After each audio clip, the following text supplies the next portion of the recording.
رب اعوذ بک من همزات الشیاطین واعوذ بک رب ان یحضرون بسم اللہ الرحمن الرحیم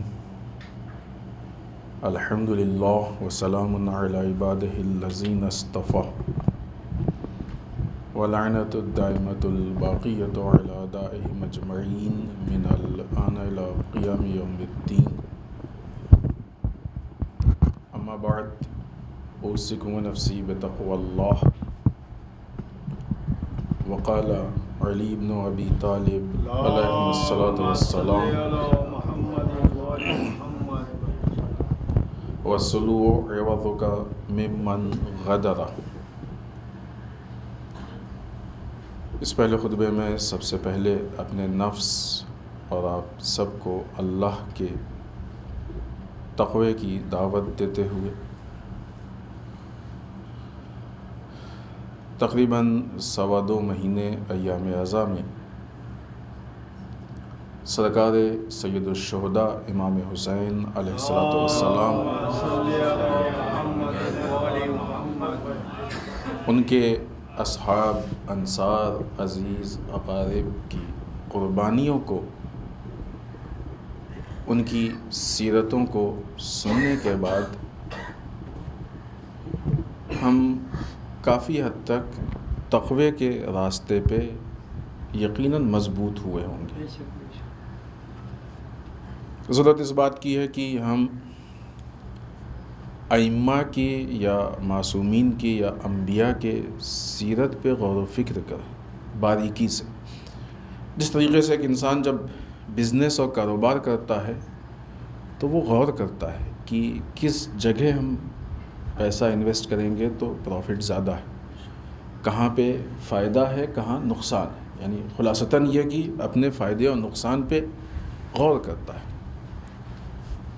بری چیز نہیں ہے، اچھی چیز ہے، کرنا چاہیے۔ کوئی بھی عقل مند انسان اس طریقے سے نہیں کہیں پہ انویسٹ کر دیتا ہے۔ غور و فکر کرنا چاہیے کہ کہاں انویسٹ کریں، پھر اس کے بعد انویسٹ کریں، کہاں پیسہ لگائیں، کون سا بزنس کریں، کون سا نہ کریں، کہاں فائدہ ہے، کہاں نقصان ہے۔ لیکن صرف اتنی سی سمجھنے کی چیز ہے کہ اگر انسان اس دولت کو، اس مادیات کو کہ جو بہرحال چھوٹنے والی ہے، فنا ہونے والی ہے، ختم ہونے والی ہے، اگر اس پہ اتنی غور و فکر کرنا ضروری ہے تو انسان کے وہ اعمال، کردار، سیرت کہ جو اس دنیا میں بھی کام آئے گا اور آخرت میں بھی کام آئے گا، اس پہ کتنا غور و فکر کرنے کی ضرورت ہے۔ انسان اپنے فائدے کو دیکھے اور یہ فائدہ مادی اور دنیاوی فائدہ نہ ہو، کیونکہ در واقع دنیاوی فائدہ کوئی فائدہ نہیں ہوتا ہے، اصل فائدہ آخرت کا فائدہ ہے۔ بعض اوقات مادی، البتہ ایسا نہیں کہ اسلام مادی اور دنیاوی فائدے سے منع کرتا ہے، نہیں، جو بھی نظام ہے اگر ہم نظام پہ عمل کریں گے تو دنیا میں بھی فائدہ ہوگا اور آخرت میں بھی فائدہ ہوگا۔ لیکن بعض اوقات دنیا کے ظاہری فائدے کے لیے انسان آخرت کے واقعی فائدے کو چھوڑ دیتا ہے۔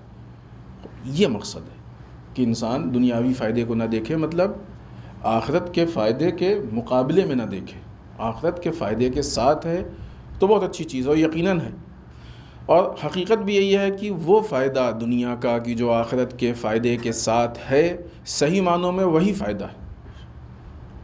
وہ دنیا کا فائدہ کہ جو آخرت کے فائدے کے مقابلے میں ہے، وہ لگتا ہے فائدہ، حقیقت میں وہ فائدہ ہوتا نہیں، وہ ایک جھوٹ ہوتا ہے، جھوٹی چیز ہے کہ جو ہم کو دکھائی دیتی ہے، حقیقت نہیں ہے۔ جس طریقے سے ریگستان میں آپ جائیں، ریتیلی جگہ پہ، تو دور سے دیکھیں گے تو ریت جب چمکتی لگتا ہے پانی، اور جب انسان نزدیک جا کے دیکھتا ہے تو وہ پانی نہیں ہوتا ہے، ریت ہوتی ہے۔ دنیاوی فائدوں کی یہی مثال ہے کہ ان کی کوئی حقیقت نہیں ہوتی، دکھتا ہے وہ کہ ایسا ہے لیکن وہ ایسا ہوتا نہیں ہے۔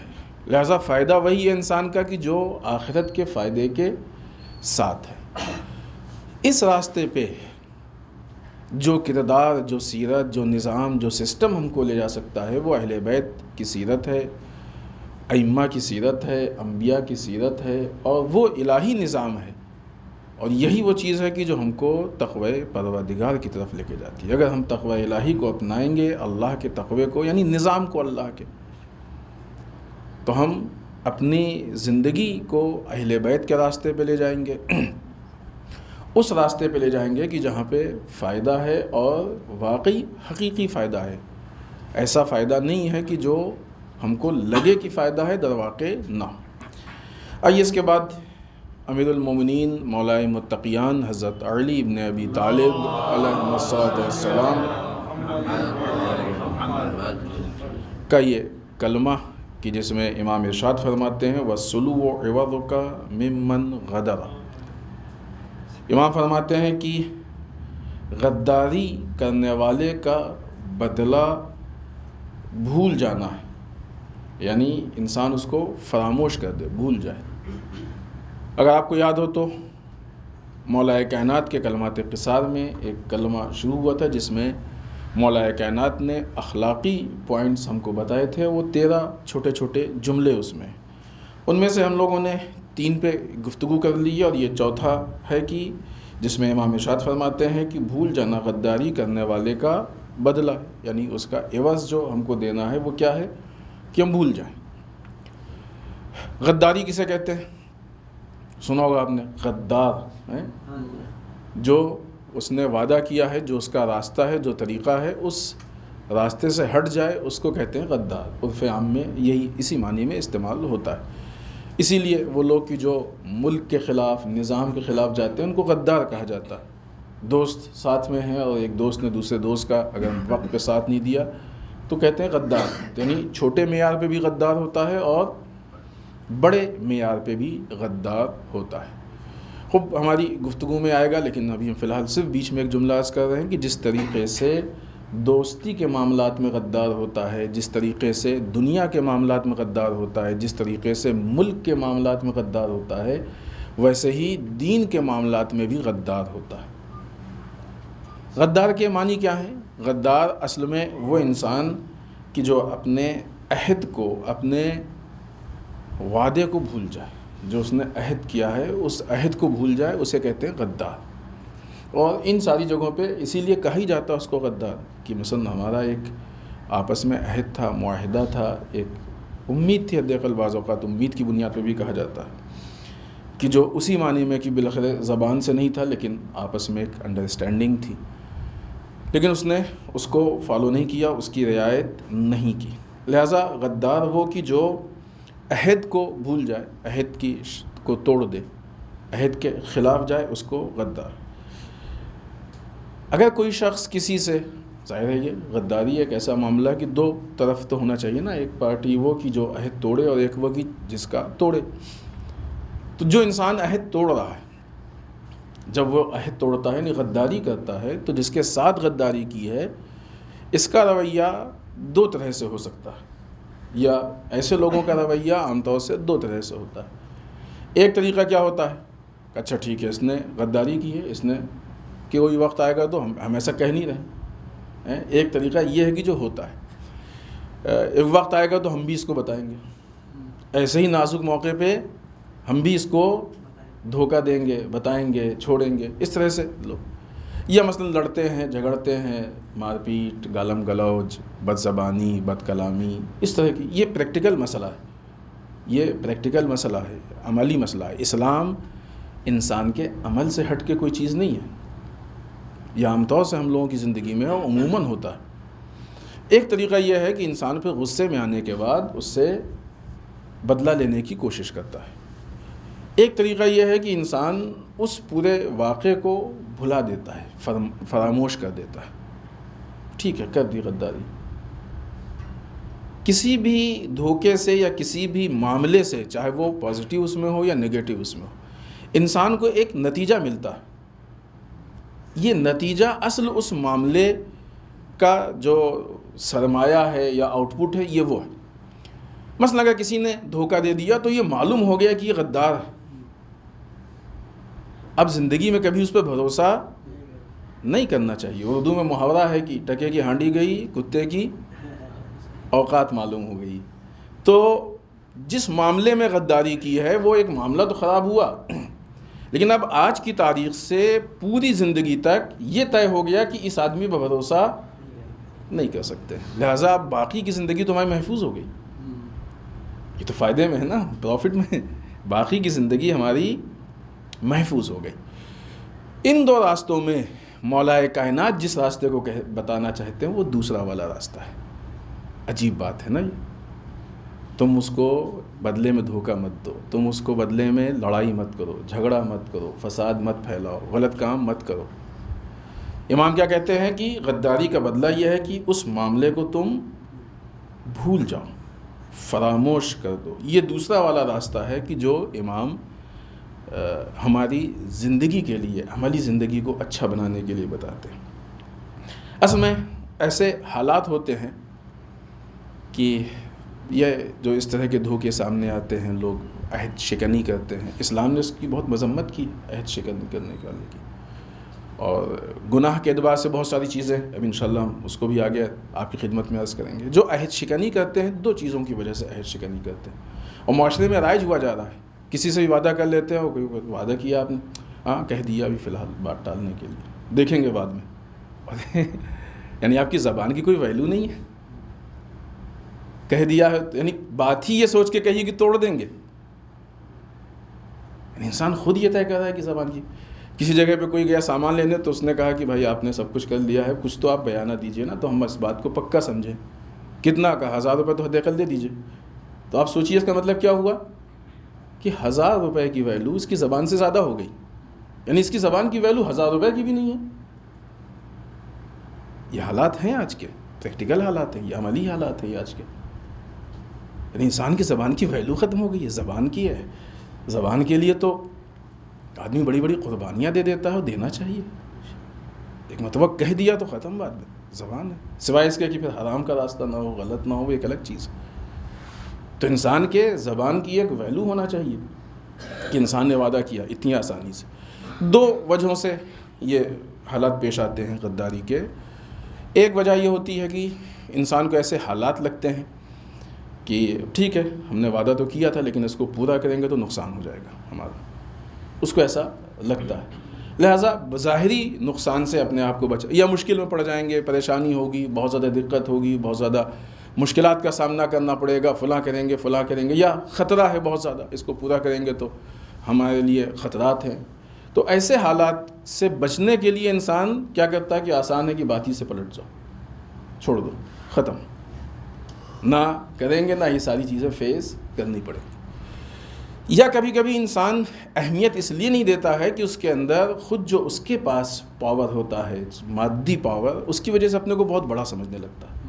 ہمارے لیے اہم نہیں ہے، ہم چاہیں تو کسی کے وعدے کو پورا کریں، نہیں چاہیں نہیں کریں.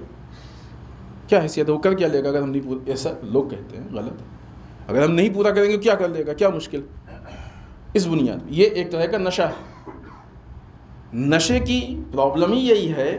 اور اس چیز پہ یعنی اس اینگل سے کہ قانون شکنی کی کیا اہمیت ہے، انشاءاللہ کبھی ہم بات کریں گے تو شاید اس کی اور وضاحت کریں. نشے کی پرابلم ہی یہی ہے کہ جب انسان نشے میں آتا ہے تو جیسا کہ سنتے ہو جوک وغیرہ آتے ہیں کہ نشے میں جو مادی چیزیں ہیں وہ زیادہ دکھنے لگتی ہیں انسان کو. سنتے ہیں کہ جب شرابی شراب پیتا ہے تو مثلا اگر کھمبا ہے تو 2 کھمبا دکھے گا، مادی چیزیں زیادہ دکھتی ہیں. اور چونکہ عقل کام کرنا بند کر دیتی ہے، لہٰذا وہ جو سافٹ ویئر والے سافٹ چیزیں ہیں، جو عقل سے متعلق چیزیں ہیں، وہ دکھنا بند ہو جاتی ہیں. وعدہ عہد کو پورا کرنا یہ مادی اعتبار سے تو کوئی ایسی مشکل بظاہر نہیں ہے کہ ہونا چاہیے، لیکن قانونی اعتبار سے ایک انسان کے سامنے بہت بڑی باؤنڈری ہے کہ جس کو انسان کراس نہیں کر سکتا، ہو ہی نہیں سکتا. کون چیز کراس کراتی ہے؟ نشہ، جہالت، تکبر، یہ چیزیں اس کو کراس کراتی ہیں. لہٰذا ایسی حالت میں انسان پھر تکبر میں آ کے، نشے میں آ کے، ایسے حالات میں آ کے ان کو کراس کر دیتا ہے اور قانون شکنی کرتا ہے، عہد کو ترک کر دیتا ہے. اسے یہ نہیں اندازہ ہے کہ یہ عہد کو توڑنے کی بنیاد پہ جو اس کی سزا ہے وہ سنگین ترین سزا ہے، سنگین ترین سزا ہے. روایات میں ہے لا دین لمن لا عہد لہ، جو عہد کو توڑ دے اس کے لیے دین نہیں ہے، بے دین ہے وہ انسان۔ کچھ چیزیں ہیں روایات میں کہ جو صرف خبر نہیں ہے، معیار بتایا گیا۔ بعض اوقات ہم لوگ یہ سمجھتے ہیں کہ مثلا ہمارا جیسا آدمی پابندی سے نماز میں آ رہا ہے تو بہت دیندار ہے۔ نہیں، معاملات میں کیسے ہیں؟ وعدہ کر کے پورا کرتے ہیں کہ نہیں کرتے ہیں؟ کسی کے 4 پیسے اگر بطور امانت ہیں تو نیت تو نہیں خراب ہو رہی ہے؟ معاملات میں کیسے ہیں؟ دوسرے زندگی کے حصے کیسے؟ لا دینہ، اصل دین نہیں ہے اس کے لیے جو عہد کو توڑ رہا ہے۔ عہد شکنی کرنے والے کے لیے دین نہیں ہے، بے دین انسان ہے یہ۔ لہذا اللہ کی طرف سے سخت سزا ہے، اور دوسری طرف چونکہ ایک فرد اور ایک شخص کو اس نے دھوکہ دیا ہے، لہذا حق الناس ہے اس کے گلے پہ۔ یہاں تو بہت آسان اس کو لگا کہ ارے اس کی کیا حیثیت ہے، یا مثلا فلاں پرابلم ہے، یہ ہے وہ ہے، لیکن روز محشر اس کی اتنی حیثیت ہے کہ آپ کے پاس کتنے بھی نیک اعمال ہوں وہ آپ کو روکے رکھے گا۔ جب تک اس کو نہیں کلیئر کر لیں گے آگے نہیں بڑھ سکتے، کیونکہ وہاں پہ تو جنگل راج نہیں ہوگا نا۔ وہاں پہ وہ جو حقیقی واقعی طاقت ہے اس کی بنیاد پہ وہ سوال کرے گا۔ آپ نے وعدہ کیا تھا، وعدہ کر کے آپ نے وعدہ خلافی کی، آپ نے اس کی ہم سے معافی، اس کو کلیئر بھی نہیں کیا، معافی بھی نہیں مانگی، ابھی وہ گردن آپ کی گردن پہ ہمارا حق ہے، اسے کلیئر کیجئے پھر جائیے۔ اور یہ بات ہم نے پہلے پیش کی ہے کہ ہو سکتا ہے کہ انسان کے سارے اعمال وہ لے لے اس معاملے میں کہ ٹھیک ہے اس کو ہم معاف کرتے ہیں، کچھ بھی مانگ لیں اس کی قیمت پہ۔ تو انسان کو اس طرح کے کوئی بھی حالات کو فیس کرنا پڑ سکتا ہے۔ لہذا اگر کوئی انسان کسی کے ساتھ غداری کر رہا ہے، عہد شکنی کر رہا ہے، تو دنیا ایسا سمجھتی ہے کہ یہ بڑا ہے اور اس کے ساتھ بہت سارے اچھائیاں ہیں، یہ ساری چیزیں ہیں، وہ دنیا کا سمجھنا اپنی جگہ پہ، لیکن حقیقت حال یہ ہے کہ وہ انسان اپنے آپ کو پست اور کمزور بنا رہا ہے۔ ایک پہلو وہ کلن سارے گناہوں کا ہے، وہ پہلو وہ یہ کہ انسان گناہ کر کے، البتہ کچھ گناہ مثلا جیسے ظلم ہے، باطل کا ساتھ دینا ہے، یہ زیادہ انسان کو کمزور کرتے ہیں، لیکن کلن انسان گناہ کر کے دن بدن اپنے آپ کو کمزور کرتا ہے۔ یہ چیزیں غور و فکر سے سمجھ میں آئیں گی، معنوی اعتبار سے سمجھ میں آئیں گی۔ وقتی طور پہ انسان کو، جیسے بھی ہم نے مثال دی، شارٹ ٹرم میں انسان کو لگتا ہے کہ مثلا ہم یہ گناہ کر کے اپنے آپ کو نکالے لے رہے ہیں ہم فائدے میں، نہیں، وہ بہت شارٹ ٹرم والی چیزیں ہیں، یہ چیزیں لانگ ٹرم میں نہیں چلتی ہیں۔ یہی وجہ ہے کہ وہ حکمران کی جو ظلم کی بنیاد پہ، باطل کے سپورٹ کی بنیاد پہ اپنی حکومتوں کو انہوں نے بچایا ہے، ان کی حکومتیں بہت زیادہ نہیں چلیں، تو معلوم یہ ہوا کہ یہ گناہ، یہ ساری چیزیں بڑی بڑی حکومتوں کو بھی دوام نہیں بخش پاتے۔ تو اگر حکومتیں اتنے ایسے پاور نہیں بچ پا رہے ہیں تو پھر چھوٹے موٹے پاور کی کیا اس کی مثال ہے۔ لہٰذا گناہ خود انسان کی کمزوری کا باعث بنتا ہے، کمزوری کی دلیل ہے ایک طرف سے، اور دوسری طرف سے کمزوری کا باعث بنتا ہے۔ دلیل اس لیے ہے کہ جب انسان کمزور ہوتا ہے تو گناہ کرتا ہے، اگر وہ سب کچھ پراپر ہے، صحیح ہے اس کے یہاں، تو اس کو گناہ کی ضرورت ہی نہیں۔ کمزور انسان جھوٹ بولتا ہے، پراپر انسان تھوڑی جھوٹ بولے گا، سب کچھ کلیئر ہے، سب کچھ صحیح تو سچ بول کے نکل جائے گا، ہمت ہے، شجاعت ہے، سچ بول دے گا وہ۔ جھوٹ کون بولے گا؟ جب اس کو اس کے اندر حالات کو فیس کرنے کی ہمت نہیں ہوگی، بزدل ہوگا، تب وہ جھوٹ بولے، ورنہ سچ بول کے۔ خوب بات کو مختصر کریں کیونکہ وقت بہت زیادہ نہیں ہے۔ ایسی صورت میں جن کے ساتھ دھوکہ ہوا ہے یا جو بھی مثلا اس طرح کے ہیں، کیونکہ یہ ساری باتیں ہوں گئی کہ غلط ہے، ہم کو ایسا نہیں کرنا چاہیے، اگر کسی کے ساتھ ہو جائے تو اب وہ کیا کرے، کیونکہ اس کو ایسے حالات فیس کرنے پڑتے ہیں۔ لوگ سمجھتے ہیں کہ وہ کمزور ہے، کچھ کر نہیں پایا، کمزور ہے، کچھ کر نہیں پایا۔ ایسا نہیں، کر نہیں پایا الگ چیز ہے، نہیں کیا الگ چیز ہے۔ اس نے کیا نہیں، ورنہ ہر آدمی کچھ نہ کچھ تو کر ہی لیتا، جتنی بھی اس کے اندر توانائی ہوتی ہے۔ چھوٹا سا بچہ بھی ہوگا، آپ لڑیں گے تو بھلے ہی آپ کی چوٹ نہ لگے، لیکن وہ کوشش تو کرے گا 2-4 ہاتھ وہ بھی گھمانے کی۔ لیکن اگر وہ کچھ نہ کرے تو اس کا مطلب اس نے کیا نہیں۔ لہٰذا نہ کرنا اور ہے، کر نہیں پانا اور ہے۔ ہو سکتا ہے کہ لوگ غلط فہمی کے شکار ہو جائیں، اس کی بنیاد پر ان کو مزید طاقت کا اور پاور کا نشہ چڑھنے لگے، ممکن ہے۔ لیکن حقیقت حال یہ ہے کہ جس انسان کے ساتھ ایسا ہوا ہے اس کو یہ چاہیے کہ وہ اپنے آپ کو کنٹرول میں رکھے، اور پھر چونکہ سارے کام اللہ کے لیے ہیں اور اللہ کے حوالے ہیں، لہٰذا اس کو دنیا سے کوئی لینا ہی دینا نہیں۔ دنیا والے کہیں کر لیا تب بھی اس کو فرق نہیں پڑنے والا، اور دنیا والے کہیں کہ کچھ نہیں کر پایا تب بھی اس کو فرق نہیں پڑنا چاہیے، اس لیے کہ اللہ کے حکم کی بنیاد پہ کیا ہے اور نتیجے کو اللہ کے حوالے کیا ہے۔ بسم اللہ الرحمن الرحیم، افوض امری الی اللہ ان اللہ بصیر بالعباد۔ ہم اپنے کام کو اللہ کے حوالے کر رہے ہیں، اور اللہ بندوں کا بہت زیادہ دیکھنے والا، اسے معلوم ہے کیا ہے۔ تو اللہ جب بھی اس کا بدلہ لے گا یا جو بھی اس کی سزا دے گا، تو اللہ کو معلوم ہے کہ کیا سزا دینی ہے اور کس وقت دینی ہے، لہذا صحیح جگہ پہ صحیح سزا دے گا۔ لہذا اپنے کاموں کو اللہ کے حوالے کرے، اور جو اپنی مصروفیات ہیں، جو پازیٹیو چیزیں اس میں آگے بڑھے۔ اللہ جانتا ہے کہ کس چیز کی کس کو کب اور کیسے سزا دینی ہے۔ لہذا دونوں طرف سے، اگر انسان ایک طرف سے خدا نخواستہ ایسے حالات ہیں تو کوشش یہ کرے کہ کسی سے بھی غداری نہ ہو، وعدہ خلافی نہ ہو، عہد شکنی نہ ہو۔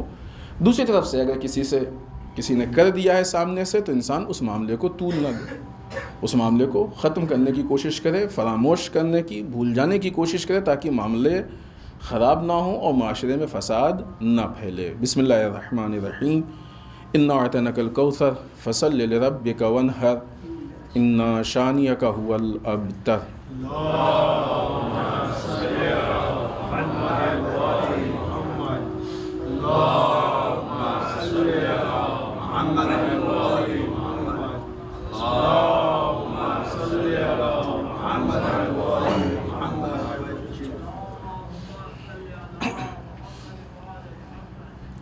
رب اعوذ بک من ہمزات الشیاطین واعوذ بک رب ان یحضرون۔ بسم اللہ الرحمن الرحیم، الحمد للہ الذی لا یبلغ مدحتہ القائلون ولا یحصی نعماہ العدون ولا یؤدی حقہ المجتہدون۔ اللہم صل وسلم علی صاحب الدعوۃ النبویہ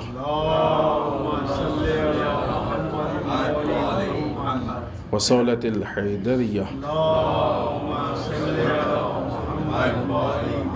والعصمة فاطمیہ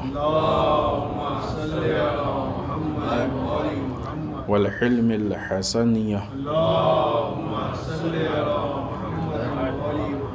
والشجاعة الحسینیہ والعبادة السجادیہ والآثار الباقیہ والمآثر الجعفریہ والعلوم الکاظمیہ والرضاء الرضویہ والجود التقویہ والنقاوة النقویہ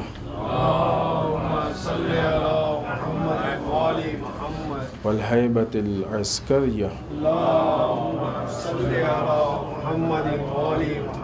والغیبة الہیہ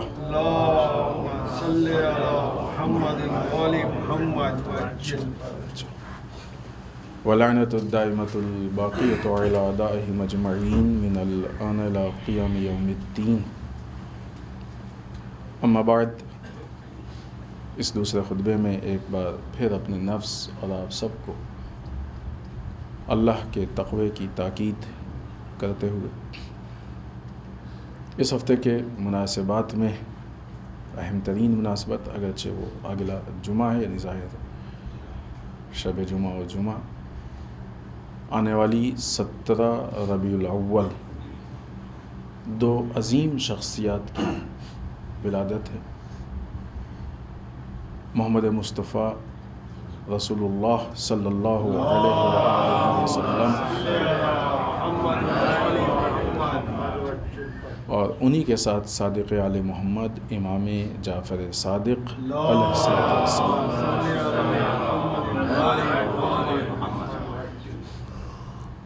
سیرت رسول، قرآن بہت واضح کہتا ہے سیرت رسول ہمارے لیے بہترین اسوہ نمونہ ہے۔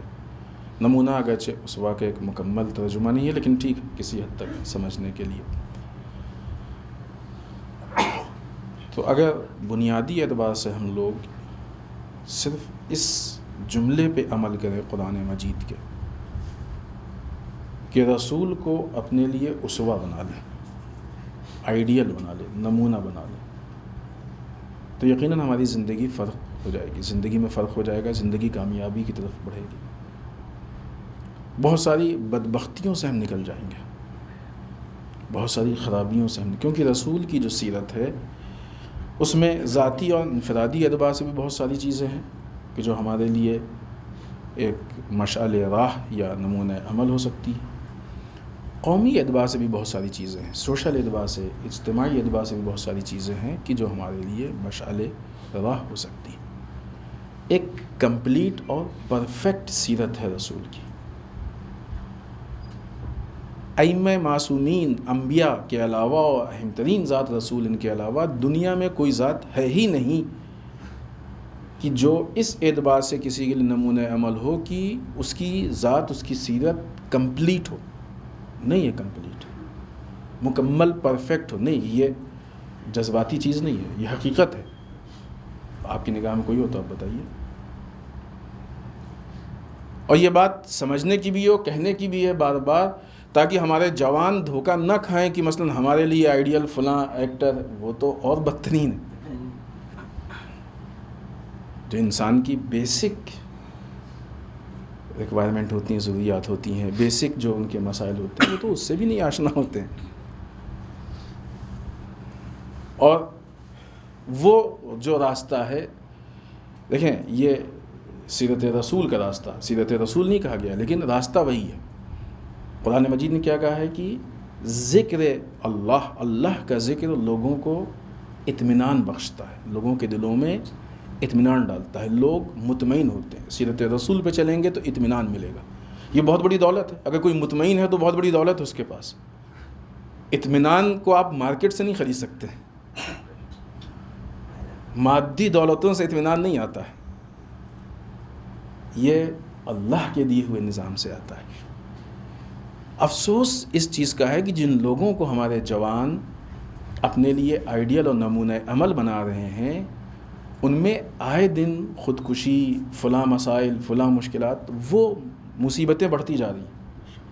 اطمینان کے ساتھ خودکشی نہیں ہوتی ہے۔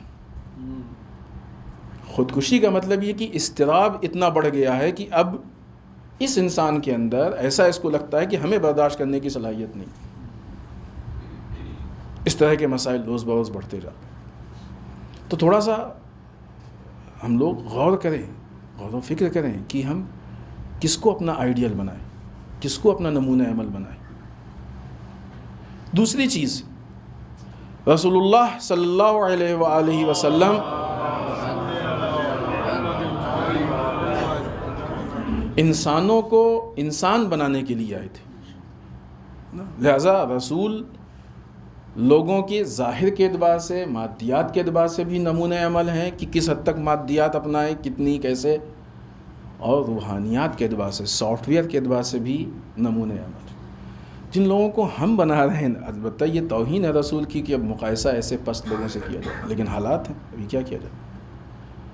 جن لوگوں کو دنیا میں نمونہ عمل بنایا جا رہا ہے، روحانیات کی تو بات ہی الگ ہے، وہ تو موضوع ہی وہاں پہ نہیں پایا جاتا ہے۔ مادیات کے اعتبار سے بھی وہ ایک کافی اور ایک اچھے یا کسی بھی اعتبار سے نمونہ عمل نہیں، کیونکہ جو مشکلات ان کے یہاں آ رہی ہیں وہی مادیات کے اعتبار سے آ رہی ہیں، مادیات کے ہی غلط راستے پہ چلے ہیں کہ جو ان کو ان ساری چیزوں کی ضرورت محسوس ہو رہی ہے۔ رسول نے آ کے جو ہم لوگوں کو قانون دیا ہے، ایک نقطہ عرض کریں اور اس آگے کی موضوع پہ ہم بات کریں، آگے کی مناسبت پہ۔ جب رسول آئے تھے تو لوگوں کے بیچ میں ایسا نہیں تھا کہ قانون پہ عمل کرنے کا رواج نہیں تھا، قانون پہ عمل کرتے تھے وہ لوگ۔ قبیلئی نظام ہوتا تھا، قبیلئی نظام کو سختی سے وہ فالو کرتے تھے، قبیلئی نظام کو نہیں توڑتے تھے. لیکن نہیں، رسول نے آ کے ان کو یہ بتایا کہ صحیح قانون کیا ہے، صحیح قانون پہ عمل کرنے کی تعلیم دی. وہ بہت فرق ہے. بہت ساری مشکلات اسی وجہ سے. دنیا لیڈرشپ کو مانتی تھی، ایسا نہیں لیڈرشپ سے انکار تھا. غدیر نے آ کے صحیح لیڈرشپ دی، صحیح لیڈرشپ کو چھوڑ دیا، بدبختی میں پڑ گئے. اسی طریقے سے لوگ قبیلئی سسٹم کو مانتے تھے، قبیلئی نظام کو مانتے تھے، اپنے قبیلے کے نظام کے لیے جان بھی دے دیتے تھے. یہ زمانے جہالت کی خاصیت ہے. رسول نے آ کے ان کو علم دیا، کہا کہ نہیں، یہ تمہارا اپنا بنایا ہوا قانون ہے، اپنے بنائے ہوئے قانون کے لیے اتنی شدت کیوں؟ ناقص ہے، غلط ہے. جو صحیح پرفیکٹ قانون ہے اس پہ عمل کرو. لہٰذا اس کے مقابلے میں پرفیکٹ قانون اور اس پہ عمل کی صلاحیت دی. جس نے اس کو اپنا لیا، اور جتنا اپنا لیا اتنا کامیاب ہو گیا. سلمان کو سلمان کس نے بنایا؟ بوزر کو بوزر کس نے بنایا؟ عمار کو عمار کس نے بنایا؟ ان اصحاب کی تعریف کرتے ہیں نا، ہماری جانیں قربان ہوئی ان اصحاب پہ. مالک اشتر کو مالک اشتر کس نے بنایا؟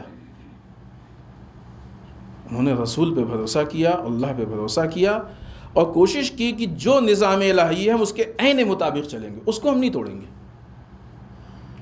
لہٰذا بدترین حالات آئے، سخت ترین حالات آئے، ایسے ایسے حالات آئے کہ واقعی انسان کے لیے کنٹرول کرنا لگتا ہے ایسا کہ مشکل ہے، لیکن کیا انہوں نے کنٹرول. اسی کنٹرول نے، اسی قانون پہ عمل کرنے نے سلمان کو سلمان بنایا، اور اتنا عظیم بنایا کہ رسول نے کہا منا اہل البیت، ہمارے اہل بیت میں سے ہیں. یہ اس حد تک قریب کون سی چیز لے گئی؟ مالک اشتر کو اتنی عظیم مقام تک کس نے پہنچایا؟ لہٰذا آج بھی ہم اپنے ایک وقت کے امام کا انتظار کر رہے ہیں نا. ہم کیا چاہتے ہیں کہ امام سے نزدیک ہوں کہ دور ہوں؟ نزدیک ہوں. یہی سیرت رسول ہے جو نزدیک پہنچائے گی. باقی جن چیزوں کو ہم اپنا رہے ہیں اور جن چیزوں پہ، ان میں سے کوئی چیز کسی میں اتنا پاور نہیں ہے، اتنی طاقت نہیں کہ ہم کو امام سے نزدیک کر دے. یہ اسی قانون پہ عمل، صحیح قانون کو اپنانا. تو یہ رسول کے آنے کے اہداف میں سے ایک بہت اہم ترین ہدف ہے، اہداف بعثت رسول میں سے. لہٰذا اگر اسلامی قانون کو، جیسے ابھی اس سے پہلے عرض کیا نا کہ بعض اوقات لگتا ہے کہ ہم توڑ دیں گے، نہیں توڑ سکتے. مثلا ہمارے اندر اتنی صلاحیت نہیں، اتنا پاور نہیں، توڑ دیں گے. اپنے بنائے ہوئے قانون کو ہم پیچھے رکھ دیں، بھول جائیں، فراموش کر دیں، قانون پروردگار کو اپنے اوپر حاکم بنا لیں. اسی کا نام ولایت ہے. ولایت اسی کو کہتے ہیں. دوسری مناسبت جو امام جعفر صادق علیہ الصلوۃ والسلام کی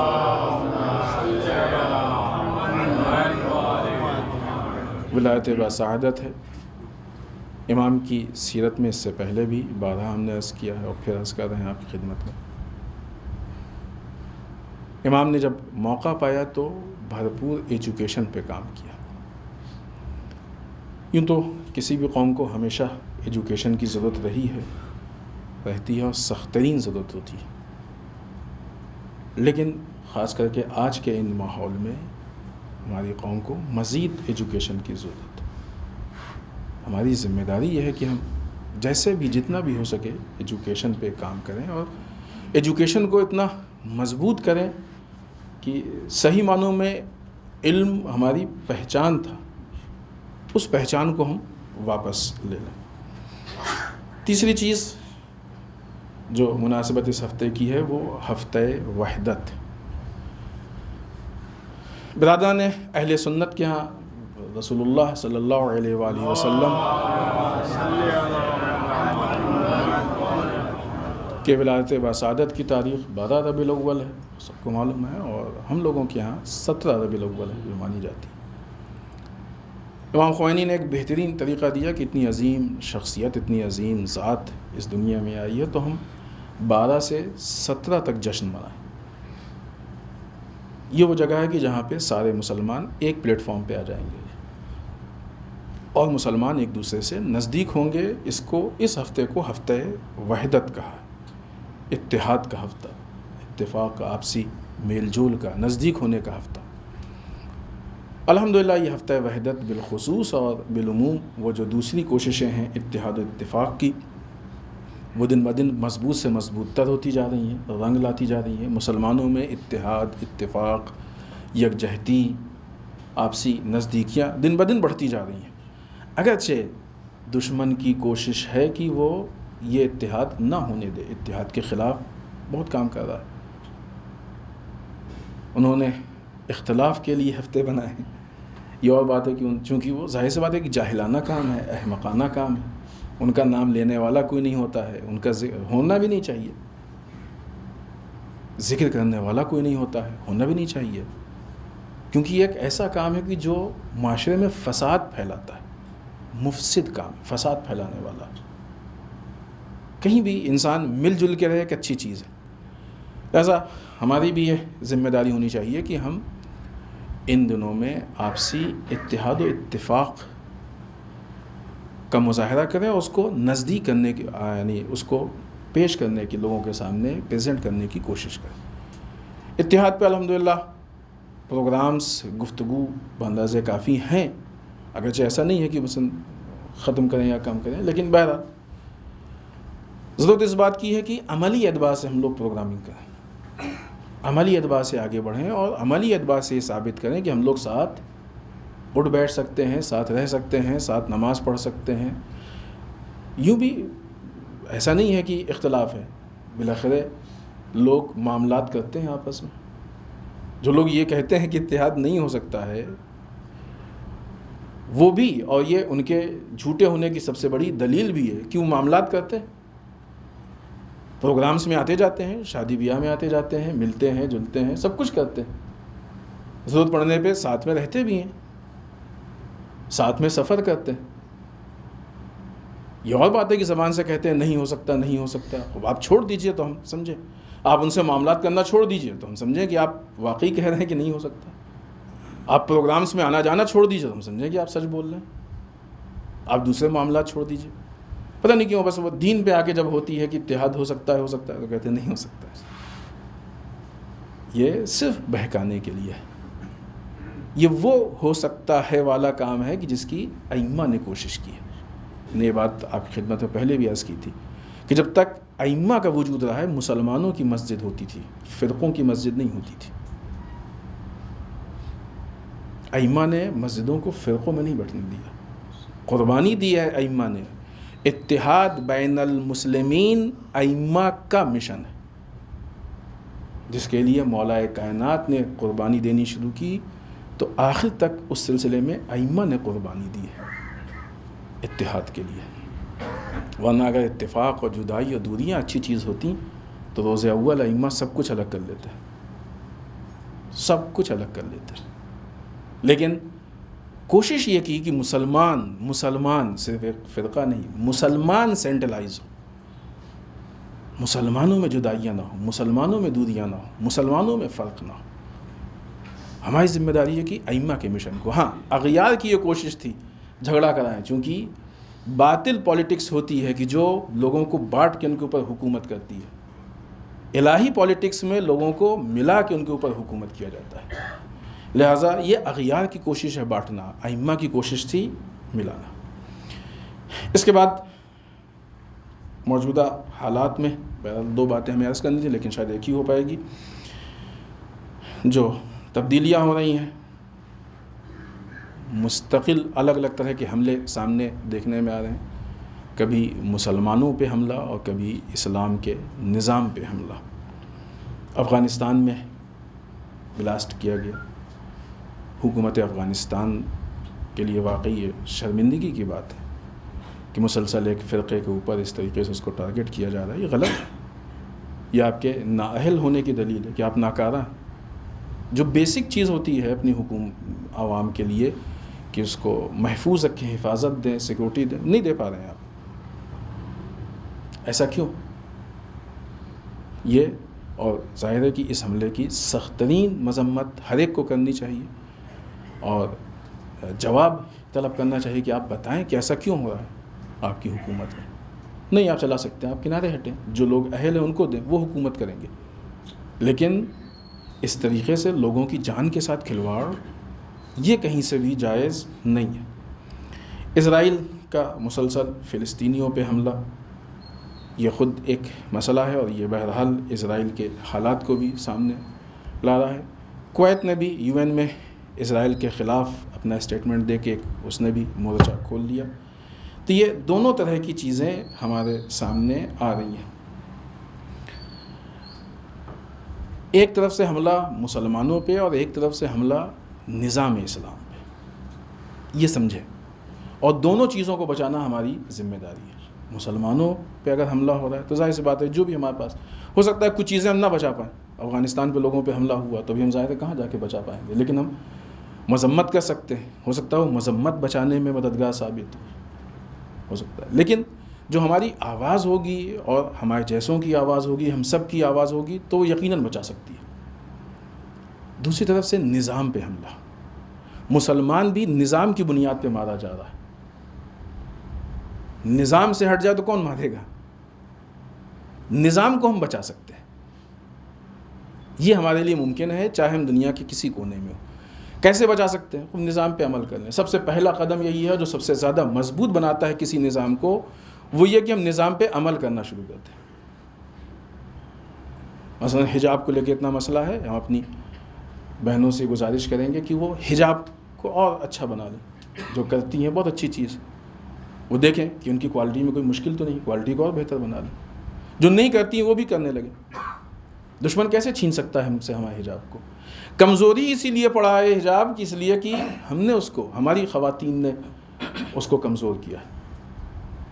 البتہ صرف خواتین کا کام نہیں ہے، یہ مردوں کا بھی کام۔ مرد راضی ہوتا ہے تو خاتون بے حجاب نکلتی ہے، اگر مرد طے کر لے نہیں نکلنا ہے تو نہیں نکل سکتی، شروعات مرد سے ہوتی ہے۔ تو نظام پہ ہم عمل کرنا شروع کر دیں، نظام مضبوط ہو جائے گا، اور جب نظام مضبوط ہوگا تو مسلمان خود بخود مضبوط ہو جائے گا۔ دونوں چیزوں کی حفاظت ہماری ذمہ داری۔ اجتماعی مسائل پہ کچھ گفتگو کرنی تھی لیکن وقت نہیں ہے، لہٰذا ختم کرتے ہیں انشاءاللہ اس کے بعد۔ آخر میں بارگاہ پروردگار میں دعا کرتے ہیں پالنے والے ہم سب کو اعمال صالحہ کی توفیق عنایت فرمائے، بار اللہ اعمال قبیحہ سے محفوظ رکھے، پالنے والے ہمارے گناہوں کو بخش دے، بار اللہ ہمارے مرحومین کو بخش دے، پالنے والے اسلام و مسلمین کی حفاظت فرمائے، بار اللہ دشمنان اسلام کو نیست و نابود کر دے، پالنے والے ہمارے علماء کا سایہ ہمارے سروں پہ باقی رکھے، بار اللہ رہبر و مراجع کو طول عمر عنایت فرمائے، بار اللہ ہمارے امام کے ظہور میں تعجیل فرمائے، ہمیں ان کے اعوان و انصار میں شریک ہونے کی توفیق عنایت فرمائے۔ ربنا تقبل منا انک انت السمیع العلیم۔ بسم اللہ الرحمن الرحیم۔ قل هو اللہ احد اللہ الصمد لم یلد ولم یولد ولم یکن له کفوا احد۔